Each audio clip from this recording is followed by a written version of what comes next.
Hello, good people. I'm back and barely here, but I am here. I still got sleep in my eyes, so I've got my coffee, and my throat's kind of hurting, but I want to talk about What We Do in the Shadows Season 3, Episode 4. I loved it. Oh, yes. It's awesome. Are you kidding me? What a what a comedic episode. Definitely, in my opinion, way better than the last episode. They just, I mean, they did what they do best, and I don't know what that is, but they did it because this episode was awesome and hilarious.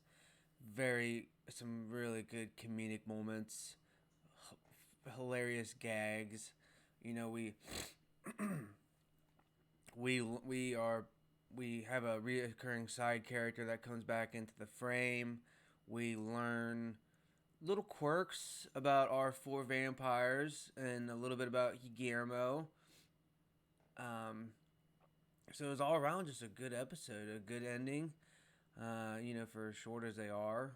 So really, no complaints on my end. That's my overview of it, of that episode. So we'll get into it here after I drink a coffee. Oh man, this stuff's good.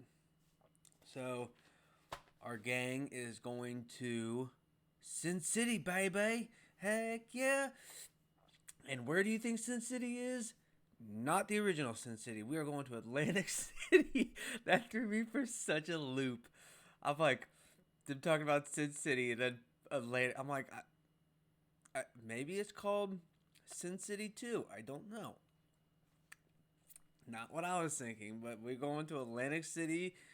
They are invited to a wedding by, I don't remember his name. Oh, wait. Shawnee! We're going with Shawnee! So, Sean and his whatever have invited our vampire group to Atlantic City. And that's where this takes place. I think the episode is called Casino or something uh, thereabouts. So we start off with packing. They're all packing. Of course, the vampires got them suitcase. Like they've got 25 suitcases ready to go for a couple days. Way more than necessary. They're singing a song about going to Sin City. And then of course how that it's not a vampire. It's not easy for a vampire to travel, and then the most important thing, of course, is their Mother Earth's motherland's dirt. Without this dirt, they can't get slumber and will I don't think be able to travel back. So pretty big red herring, loaded gun, whatever you want to call it, foreshadowing. I mean, it like that. I mean, as soon as they mentioned it, okay, something's gonna be going on with the dirt here. Very obvious. Something's gonna be happening, and I will say it was. I mean, it was hilarious. It was very comical. So they arrive. So after all that, after the packing, they arrive in Sin City with Shawnee, and I love it. They're getting off the bus. There's all these bags. Everyone just walks up and expects. Dang, I am really like congested this morning. They expect Guillermo to handle it, and then they get in the room. The bags are in there, and I love it. Like Nandor hands the innkeeper a feather, as customary for travelers. I just love it. Are you kidding me? I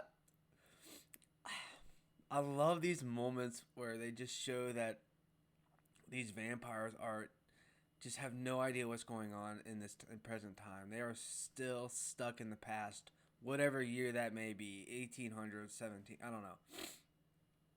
But they're still stuck in the past. and giving this innkeeper a feather. I don't know what that would what. I feel like that's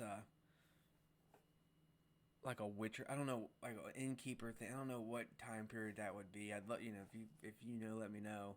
But that gag is so comical. Same thing with like the VCR. They are just still they'll never catch up in time, except for Colin Robinson, of course. But those three vampires just have no idea. So that was funny. You know, Nandor. That looks like a nice cot. That looks like a nice. You know, and Guillermo. You want to switch? No, I was just being polite. That looks like garbage. looks awful. So okay, transition to my coffee real quick. Just enjoy that for a minute. So we transition to the dinner scene. They're all having dinner. You know, Shawnee. They're all having dinner there, and Lazo and Naja and the gang. Let's see. I did take notes. It does help. So far, I'm doing halfway decent. But now that, um, yeah. So okay. So his the neighbor Shawnee given a speech, and one of his buddies falls over, and they have to whatever do something with him. And then one of the funniest scenes. Oh, whoa! I forgot. Hold on. We are introduced to the dinner. Nandor cutting? Are you kidding me? How he was using his like a, like a child. I love it. Doesn't know how to use silverware like a heathen. That was a good moment. So then they get her speech or giving it her speech, which is nice, and about Ocean's 11. Okay, and then cut to the guy falling over, and then them Naja and Lazo yelling at Guillermo to go and get something to clean this up, and he's like, "Well, I'm not a familiar anymore." So then so his transition from familiar and bodyguard has been negligible. Like it's not happened. They still treat him as a familiar when technically he's not. He's a bodyguard. He's there to protect Nandor, and that's all he's there to do, and look out for him and I guess the rest of the crew. And it's just so Nandor, after Guillermo goes and gets it, states this. You need to be this. He's no longer a familiar. So Nandor gets it. He's a bodyguard. You need to treat him as such. Ask him or be nice to him and get to know him better or something like that. And then they're just so not aware. I love it. So he comes back and Naja. Do you have it? I wish I could do the accents. I so wish I could, but I'm not. I'm never prepared for these things. So I just not. Do you have any interests? Like it's so obvious. That's their question. Okay. Yeah, I have interests, and those sound so Your interest sounds so. He's not even mentioned any interest. He just mentioned that he has interest. Your interest sounds so interesting. Oh, and then Lazo, I have interest too. I guess was that good to say? I love it. I love it. Their ignorance. I love it. They just it's such a fight for them to be kind to Kira. It's such a fight for him. And then Colin, yeah, I like to stare and stand or something. Yeah, all the interests. Yeah, and what about interests about? I'm not gonna say the F word, but sex. And do you? I love that part was just gold. Are you kidding me? Do you have a chubby little girlfriend, and why does she have to be chubby? Oh, you must have uh, uh, what was it? A chubby little. I wrote it down. I don't remember what it was. A chubby little boyfriend. Oh wait, or maybe you have a some type of boyfriend, and you what was it? You sick f, or and then calling you what did he say? You stinky bee. Like, this is some real gossip here, you sick fuck. It just just going in, And no, I keep my life private. That's what my parents told me to do. And well, there's nothing better than Lazlo. There's nothing better in the world than effing men on men and women on women and men, women, men. It's going like these huge orgies, like Laszlo and his just obsession with sex. That was all just a good moment. And then them wanting to find out more about his parents and him actually opening up, and which was very touching. Like they actually finally like a little moment of, as much as this shows a gag and comedy, just asking about him and asking about his parents. Okay, yeah, he's very shy about talking about it, but he's about to open up, and then we got chips for the him falling and getting glass in the glass in the food or something. So let's go play the casino. Up and left, done, and he's just there to. Everyone just leaves, doesn't even care about the fact that he was gonna tell something, and let's go have a good time, because that wasn't a good time, and that was honestly sad. That was a sad little moment. Man, I feel like I don't know if they've done it now, but I feel like there's not many of these little heartfelt moments that, if there is any, they will hit hard. Oh, my phone's going off.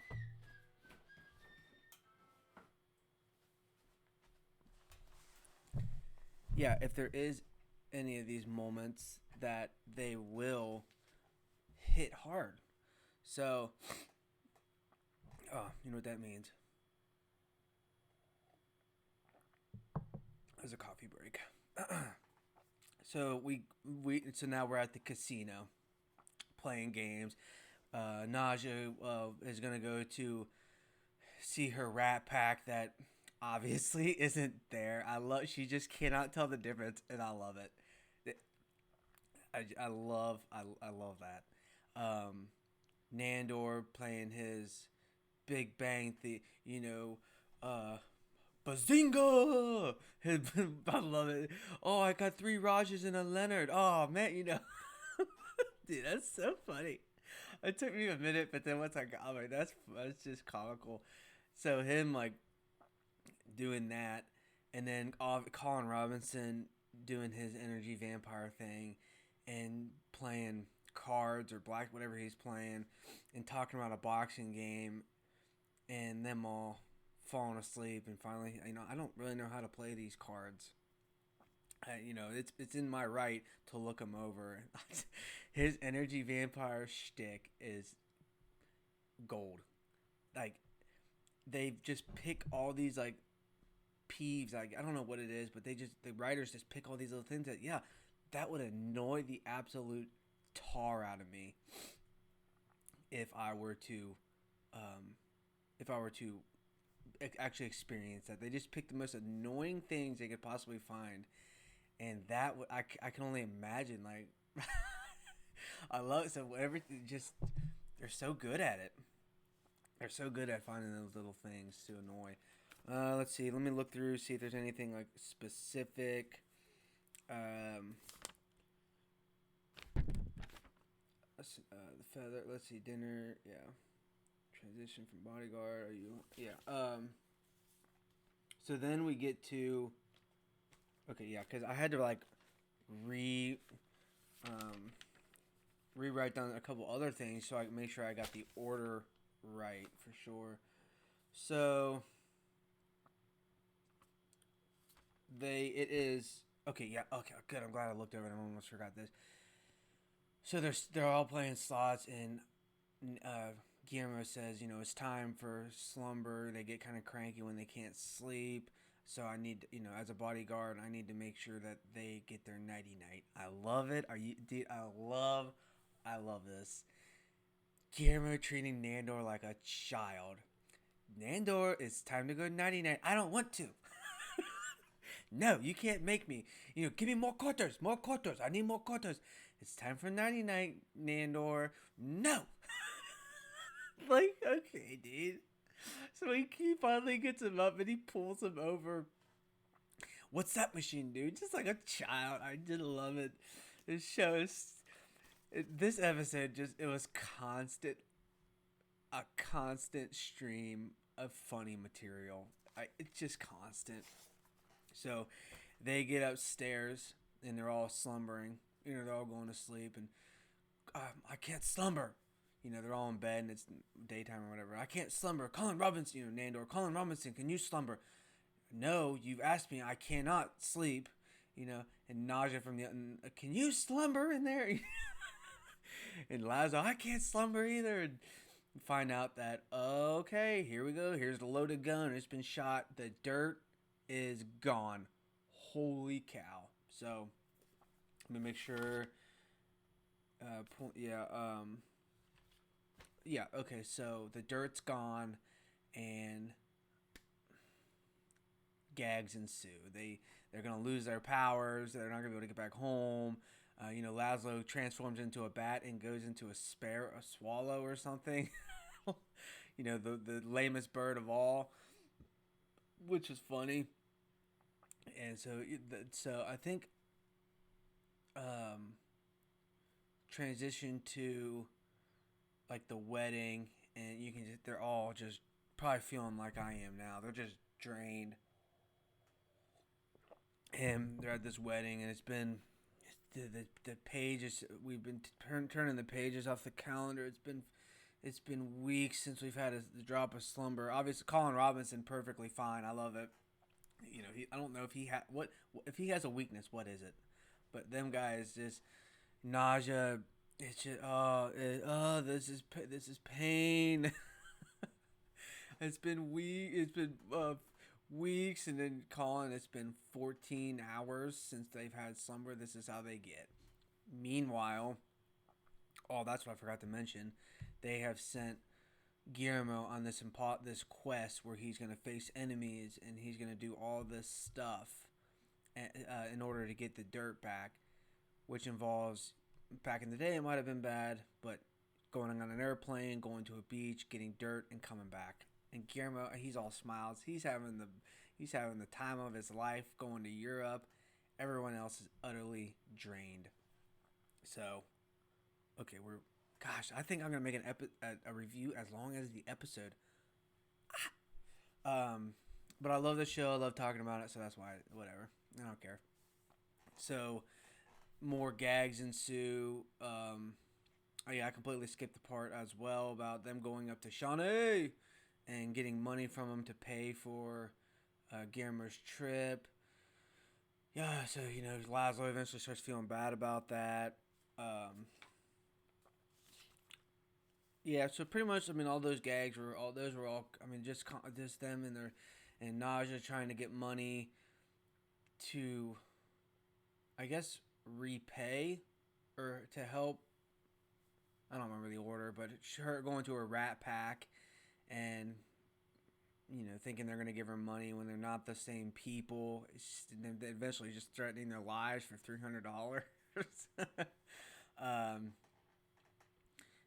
I don't know what Nandor does.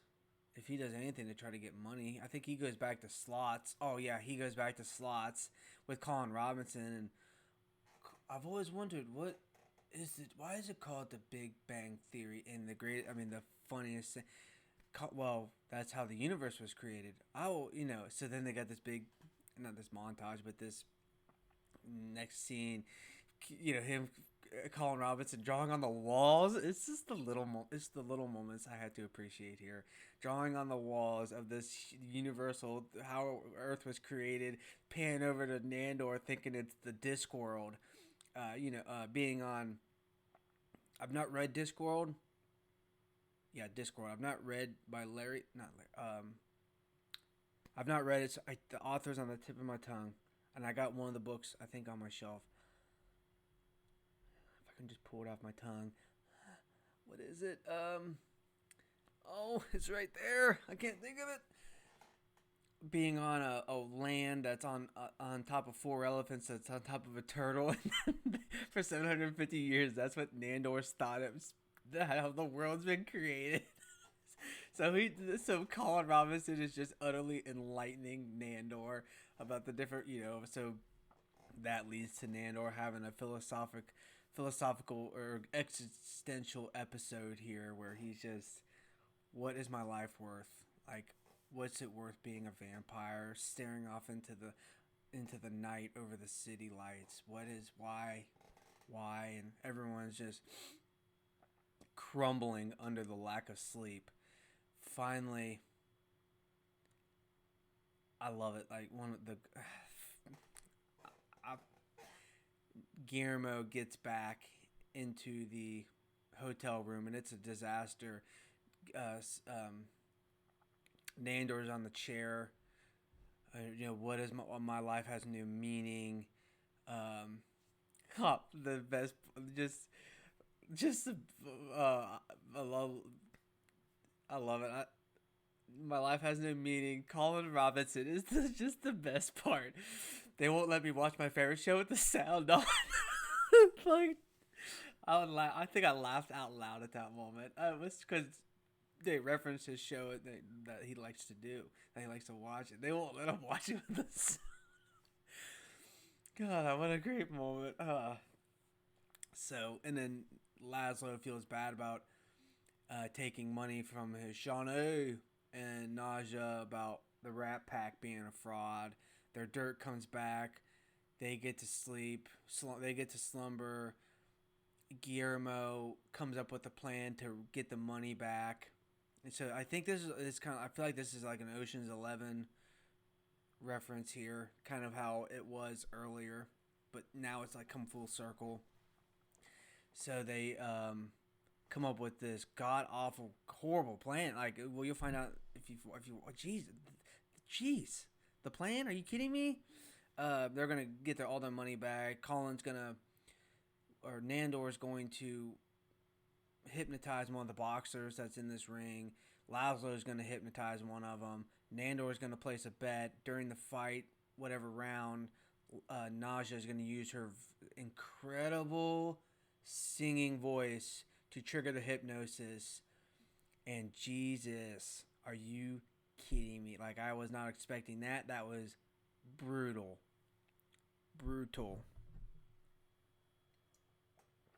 Just like me finishing that cup of coffee. Brutal. And so I'm not going to tell you how, but they got the money back. And that was a cool scene. They got the money back. They're all well rested. They gave the money back to Shawnee. And I think for my notes... Oh, yeah, the little quick gag of Colin counting the money. Talking about whatever. Oh, I lost count. Just stay with me here. Stay with me. Stay with me here. Just any chance you can to get energy. But them getting the money, giving it to Shawnee. Of course, he spends all of it right then and there, however much money it was. And that was our trip to Sin City, baby. That was a good... Oh my gosh, my time. So... that was a good episode. I thoroughly enjoyed it, probably as much as I did the second one. Maybe a little, the gags, they just kept rolling in. It just further invested me in these characters. I continually love them. Everyone is just so niched and got their own problems. And what a great show. So looking forward to the next one. Till then.